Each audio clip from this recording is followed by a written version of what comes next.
Okay, he's gonna play the stupid Caro-Kann. I mean, Levy really needs to learn some proper openings, not play nonsense like this. I mean, it's just no good. There is something way too satisfying about watching someone eat their own words. It's what we're about to see. And the twist here is that although this game was played about 6 years ago now in 2020, modern engines analysis show there's more to this game than Hikaru initially thought. Let's go deep on that. You're gonna see what I mean here. It started with pawn to e4. We've got GM Hikaru on Twitch, hailing from Austria at this time for some reason. GothamChess, hailing from Spain. No clue what's going on. Is that where they were located when the game was played? I don't know.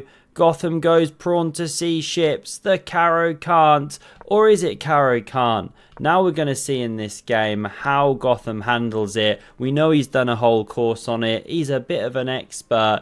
Hikaru exchanging, trying not to fall asleep. This is one of the most boring ways to play. This seahorse springs into the game. Pawn c3, queen c7, and Hikaru sticks the knight here. What's he got in mind? Well, after bishop g4, there is a little trap set. f3, and Gotham plays the right move. If you go to bishop h5 here, then you run into this knight jumping, and the bishop's hit, the center is hit. You have to do something like this, but then you're losing your bishop already. It's not great. So in the game, the bishop backs up this way, correct. Now we see bishop f4, and not actually the best. I mean, it's showing book move here, but perhaps castles is just a bit stronger, because when you go bishop f4, you walk slap bang into the strong response. Pawn e5.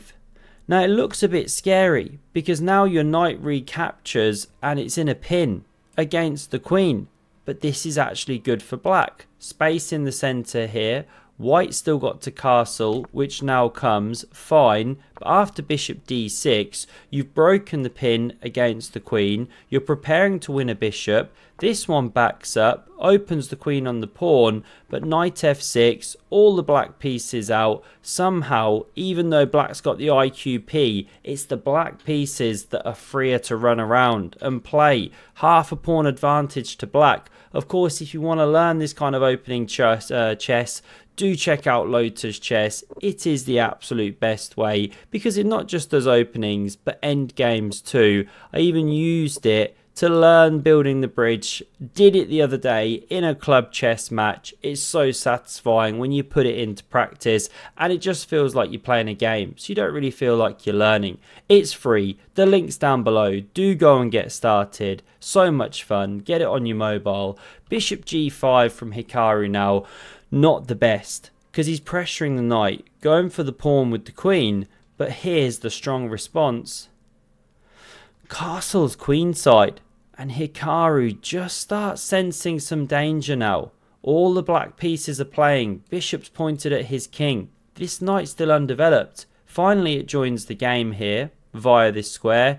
If you capture, by the way, and queen takes here, yes, you win a pawn, but it's kind of suicidal. You're so far behind in development.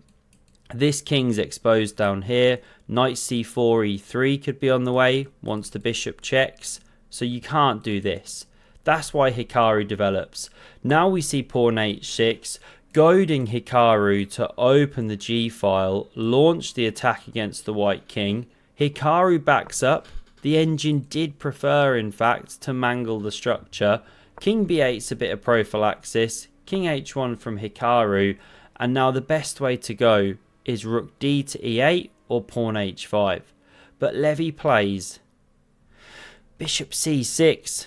And just like that, he throws away a massive part of his advantage. That bishop was actually sitting really nicely, supporting the march of a pawn. Hikaru goes knight d4, great move, always blockade and IQP, or roughly speaking they tell you to do that. g6 in response, keeping an eye on this, but it wasn't that much of a threat. Hikaru now stands better. He backs up with the bishop here, h5's on the board, and he goes a touch wrong. h4 is actually a strong move. Looks a bit weird to push a pawn in front of the king, but it does clamp on this square. If g5, well, you are making concessions. The bishop can always bounce here as well. In the game, though, knight takes on c6, check, and this is imprecise, because after the knight recaptures here, you've opened queen and bishop, very nice, very tasty. Queen b3 is Hikaru's idea, spinning, blockading once more, but look at this. h4, and it's getting super scary. If you go pawn h3, well, these squares are critically weak, especially g3. Knight h5's on the way. So Hikaru instead carries on with his plan of knight d4 and allows the move. Couldn't really stop it. Knight h5. Let's go. Oh, I gave knight h5. What am I doing? I'm just not paying attention. Oh my god, I just blundered so stupidly. Now he's very critical at this moment, as you can hear, but it wasn't just this move that lost him the game. It was steadily trending in that direction. e5 was epic out of the opening. The modern engines show that it was so much more than just a one-move blunder. A beautiful game by Gotham. And what does Hikaru play? Lashing out, trying to defend. Pawn g4. Now that's awkward.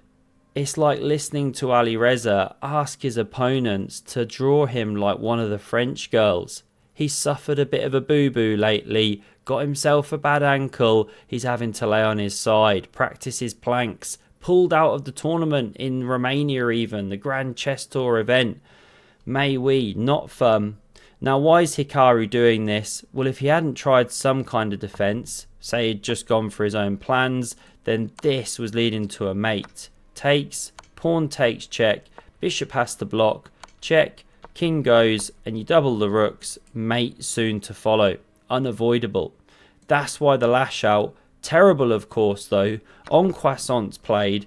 Knight b5 from Hikaru, trying to get rid of one of the attackers, or rid of, as I was about to say. Queen d7's played. Takes, and now really nice chess from Gotham. What does he do? Not the standard recaptures. Queen h3. One of the absolute top moves in the position. It threatens mate in one, and now you can take the knight with the rook. Queen here to cover the checkmating square, and now one of the best moves is simply to take the knight, or you could even jump in here because the queen's not really covering that square. You can push, of course, and then you renew the threat of pushing, but in the game, g2 check immediately. Now this is imprecise, still winning, but not as strong. It does pick up the white queen, because that's a smothered mate in the corner, unless you take with the queen. Pawn is pinned, black takes the queen off the board. This is what Gotham's seen, but Hikaru has play here.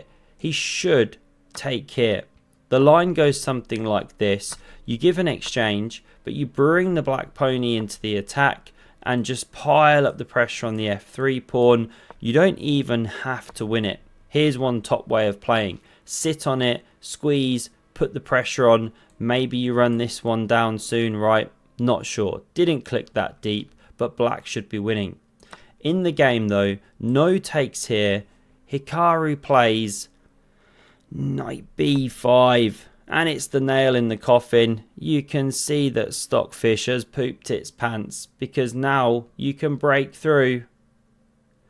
Rook takes on h2. You can imagine Gotham screaming it. Bishop recaptures. Looks like you've just lost your queen, right? Skewered to your king. But here comes the rook. Counter pin. Now we see rook f2. Defending the mate in one.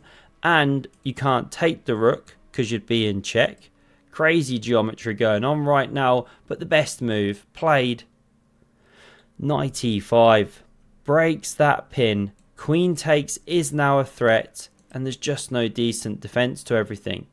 In the game we saw rook g2, understandable, but a really cute finish, not moving the queen. Knight takes on f3. Yeah, I just blundered carelessly. Yeah, if I didn't blunder knight h5, I would have been fine, but that was fine. What a game by Levy. You can't take with check because you're pinned, And if you take the queen with the rook, then you run into this beautiful Arabian checkmate, ends it in 1, and so Hikaru resigned after knight takes on f3. 30 moves with the Caro-Kann, black pieces. Hikaru had to eat his words. What a game by Levy. Hope you enjoyed this one, and have a look at the video on screen in case you've never seen the time that Levy played Undercover Magnus. Boy, what scenes it was. What a game. Thanks a lot and see you soon. Cheers.